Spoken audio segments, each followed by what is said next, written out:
My name's Vince Brain. I've been playing drums for 9 years now.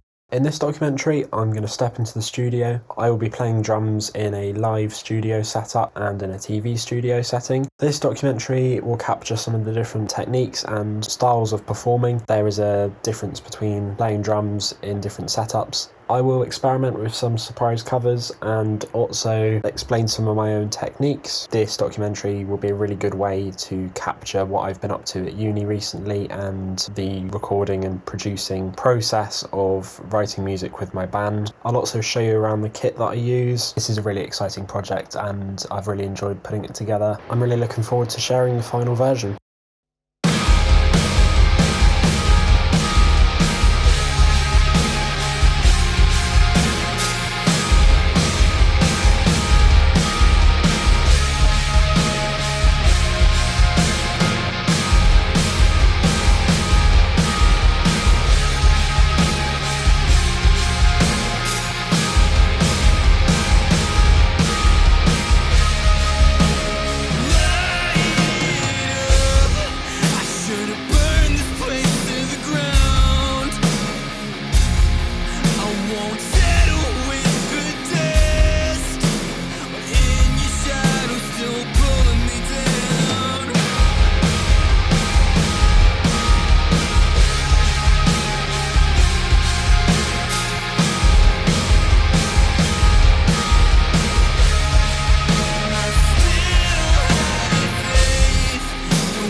We've just finished tracking home, so what we're going to do now is head into the control room where we get to listen back to the take. This is a really important part of tracking live drums and tracking any music in general. We have to kind of check for the tightness and make sure that the energy's there. It's also a good chance to listen to anything that might need tightening up and make any changes or last minute edits before we move on to the next track.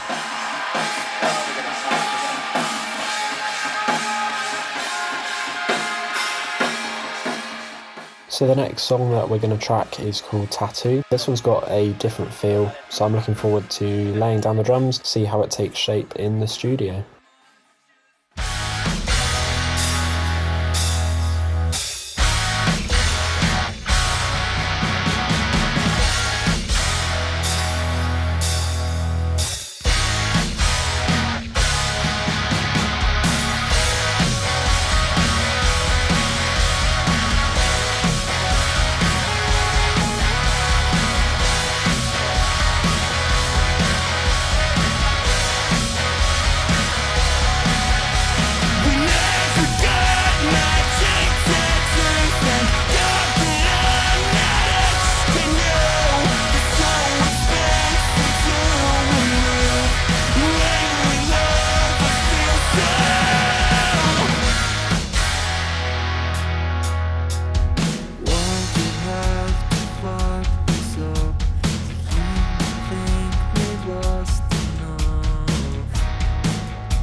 tattoos. Thank God that I'm not etched in you.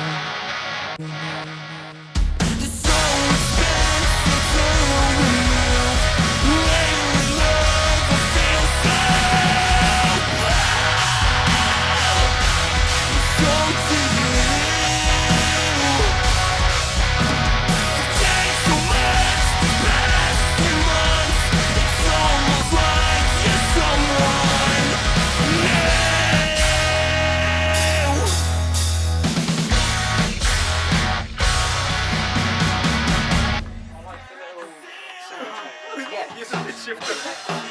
Same deal as before then, we're going to go back into the control room, have a listen, see how the drums sound, and we'll get ready for the next track.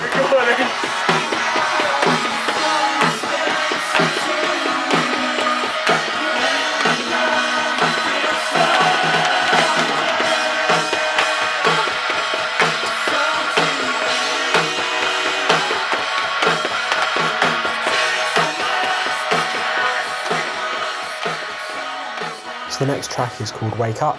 Let's go give it a shot.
friend, do you mind to slow dance for me, huh?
For the second part of the documentary, we're going to shift over to a different environment. This is a TV studio where I will be filming a few drum covers. It's a completely different setup to the recording studio, and I wanted to challenge myself by working in a slightly more exposed visual setting with a different audio setup and a few different camera angles. I'll be throwing in a surprise cover as well that I've never heard before, and sharing a sticking exercise that I've been working on recently. Enjoy!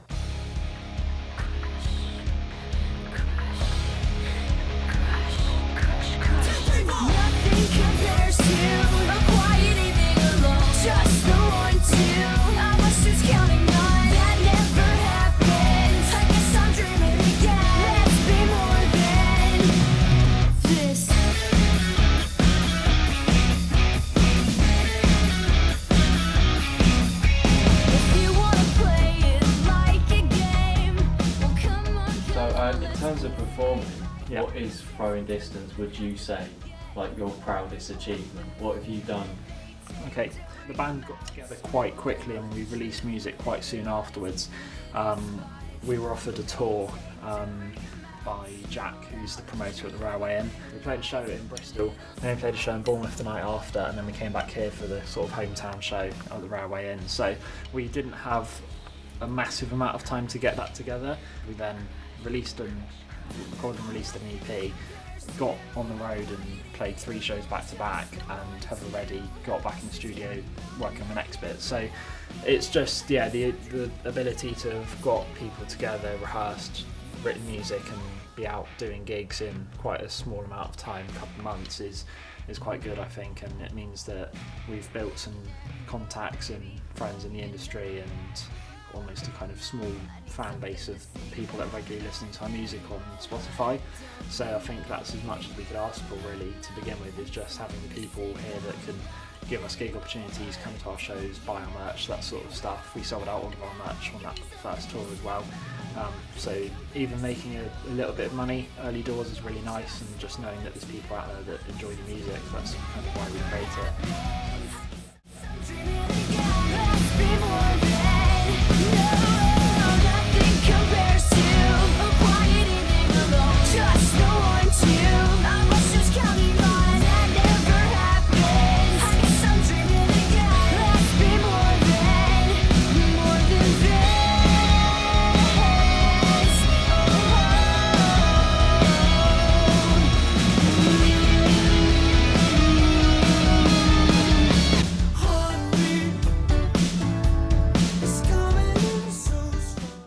You said earlier Luke started off and then you just carried on with his music. With his genre, sorry. What actually is that genre of music?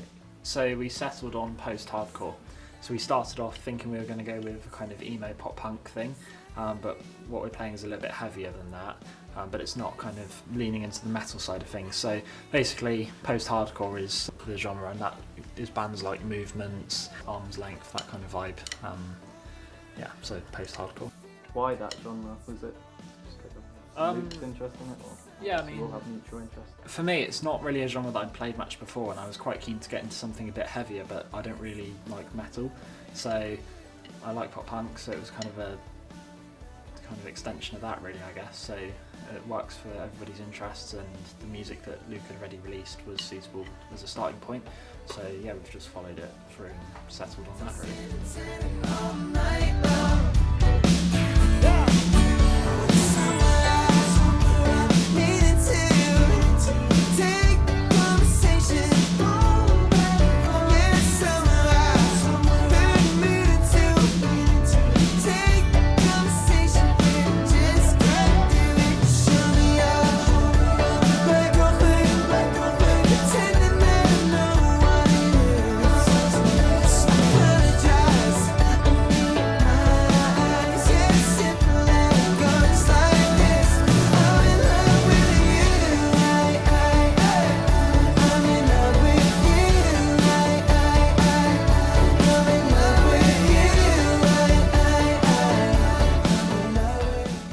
Cool, so I'll show you around the kit I use.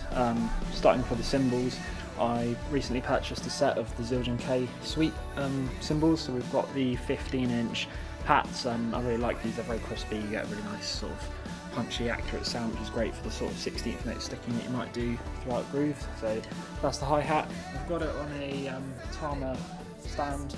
Tama makes some really good kit. I've been using Tama gear for years now really. Potentially looking to upgrade to a DW set to go with a double kick pedal, but I'm quite happy with that. So then we've got the 17-inch Sweet Crash, again part of the set. These very thin cymbals, they're quite delicate, but they do withstand quite a decent amount of force when you're playing night in, night out, especially if you're doing some post-hardcore stuff. That's the thing I do with band. Moving on to the ride cymbal, I'm using a Sabian Raw Bell Dry Ride, 21-inch, had this for years now. The thing I like the most about this is the bell sound as compared to your normal kind of ride cymbal, so I'll give you a little demo.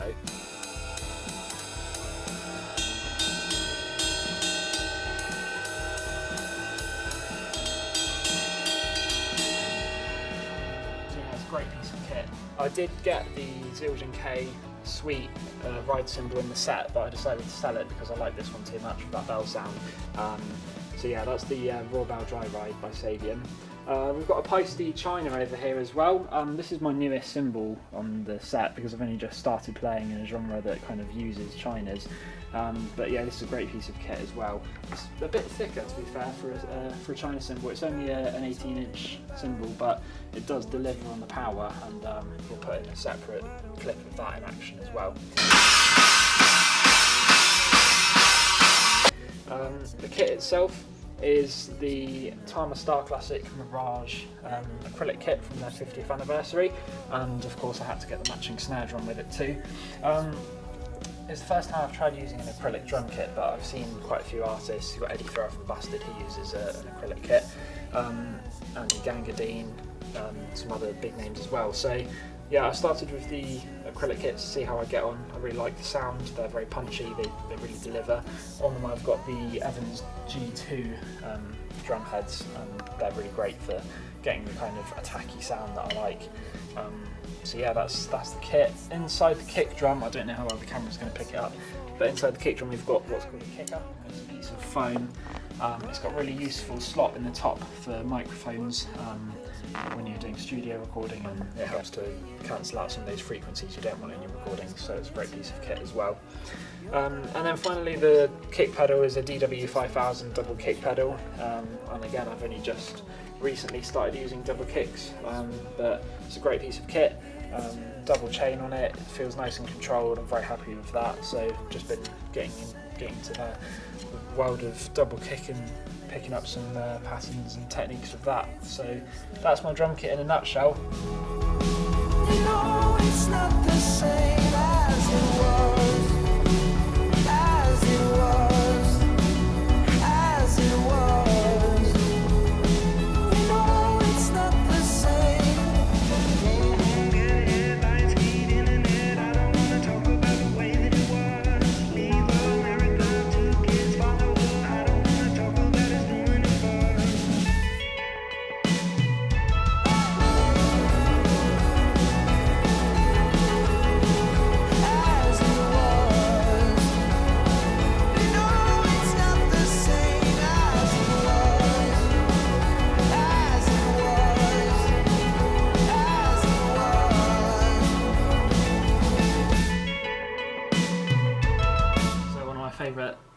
warm-up exercises.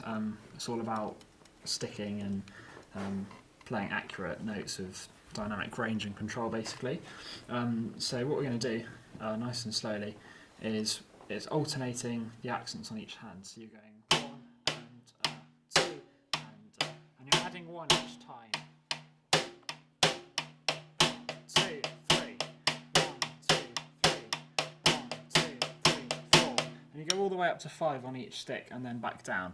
And the idea is to play it with as much control as possible dynamically, but build up the speed as you do it, essentially. So I'll play it through all the way.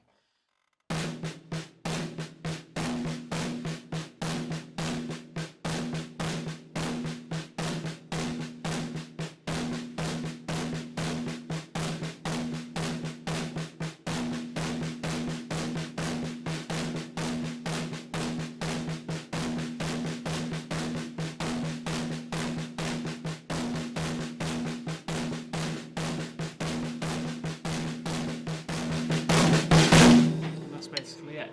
So we'll try and do it a bit faster, and it's all about keeping the control, keeping the dynamic range, and getting those notes sounding really good on the ghost notes, nice and quiet, low hits on those ones, and good accents for the others. So let's go.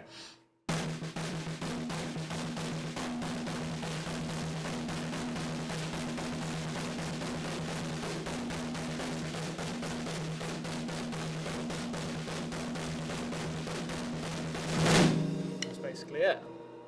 So for the surprise cover, I asked my film crew to choose something that I hadn't heard before. They chose a track called Bug by Fontaines DC. I've had zero preparation for this, no idea what's coming. This is my first time listening through to this track, so let's see how it goes.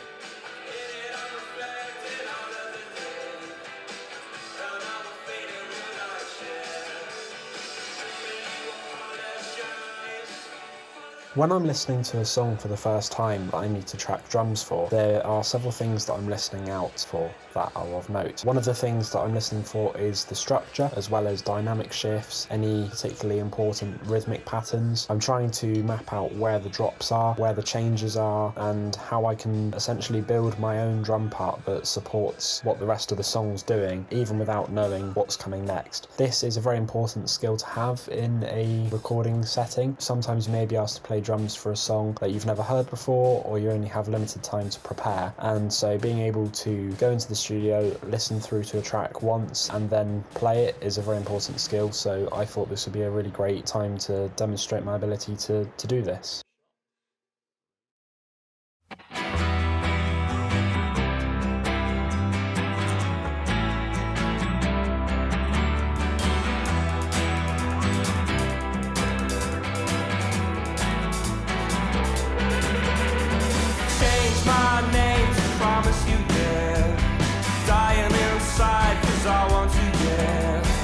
Didn't I say I wanted to, yeah?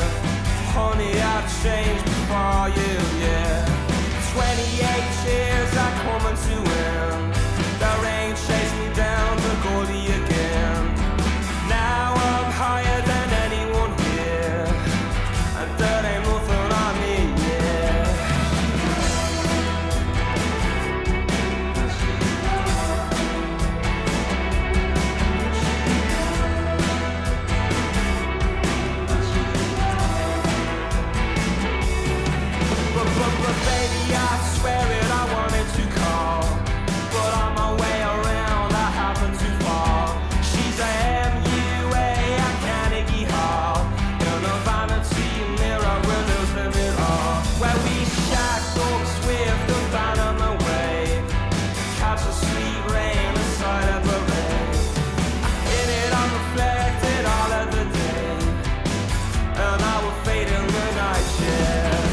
Switching up the location again, we're now at the vault where I'm going to demonstrate my use of different technology within drumming. What I've got here is the Roland SPD-SX sample pad. This is an incredible piece of electronic drumming and percussion technology. It allows you to program samples, drum sounds, backing tracks, click tracks, and so much more onto the pad, which then acts a bit like an electronic drum kit, and you can trigger the various pads. So what I did here is I have produced a cover of Billie Eilish's Ocean Eyes. All of the drums and drum sounds that you can hear in this video are from my sample pad. This is a really great opportunity to play in a different space again, and also further demonstrates some of my technical ability within other genres. This kind of setup is most common in small studios, sometimes seen on live TV shows, or with smaller acoustic acts.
I hope you've enjoyed watching and listening to my documentary. I've had so much fun putting this together. It's been a really good chance to try out some different equipment. I've really enjoyed the creative process, writing the parts. Hopefully you may have learnt something from this, whether you are also a drummer, whether you've never played an instrument before, or anywhere in between. I hope you've enjoyed seeing some of the behind the scenes content that goes into making music and recording music. If you liked the songs that you've heard, please do check out my band Throwing Distance. You can also find my drum account on Instagram at VBR Drums. Once again, thanks for watching, and I hope you enjoyed it.